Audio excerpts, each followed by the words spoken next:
When I first started with my leadership coach, my first complaint was that people weren't performing at the level that I believed they should be performing at.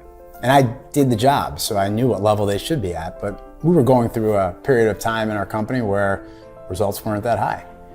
And he looked at me and he said, "You're the problem." I started laughing at him because this was one of our first practices together. And I asked him, why is this my problem? He said, "Because people don't know, what's expected of them." I don't know how he knew that, but it's probably because most leaders fail to actually write down what they expect from their teams and then deliver that in writing so that everybody's very clear on what the expectations are. He didn't know, however, that I always stand up in front of my company and I tell them all the time, here's what I expect from you, and here's what the numbers are, and here's what they were, and here's what your goals are. And I could talk about it till I'm blue in the face. But the reality was, he was right. And he called me out on it. And I had to humble myself because he called all the leaders, my high performers, in my office. And he asked them a simple question: do you know what's expected of you? And as they went down the line one by one, I heard each one of them say something different.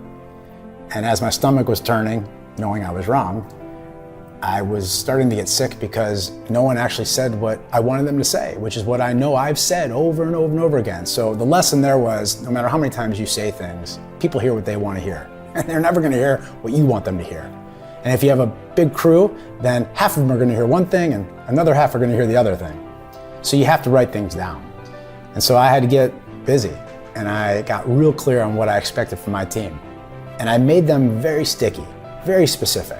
If it was a number, then it was a number, and it was a specific number. And there was no cushion of higher or lower. It was 10,000 a month, it was 10,000. And if it was about coming into work on time, or responding to inquiries, or handling complaint calls, or whatever that may be, I wrote them down.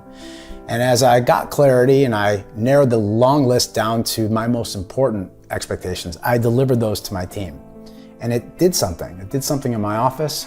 I think it made people more comfortable, it built trust. And I noticed that my team leaders, they started to do the same thing because they realized if I'm gonna give my team these expectations, they realized their team doesn't know what they expect of them. So they got busy with their expectations, and all of a sudden, my company had tons of expectations. And we did it the right way. We asked people for feedback. We didn't just jam these down people's throats. We asked them for suggestions. We wanted to know if they were clear, play it back for me. Tell me what you see when you read these. What are you thinking? And we made sure to have discussions about those expectations so that everybody was clear on what they meant, so that you can't just kind of, take it the way you heard it or the way that you take it. And that's important because to be an effective leader, you have to be able to articulate what you expect from your team, and you have to be able to deliver that in writing so that there are no surprises. One of the worst things a leader can do today is give someone a bad surprise.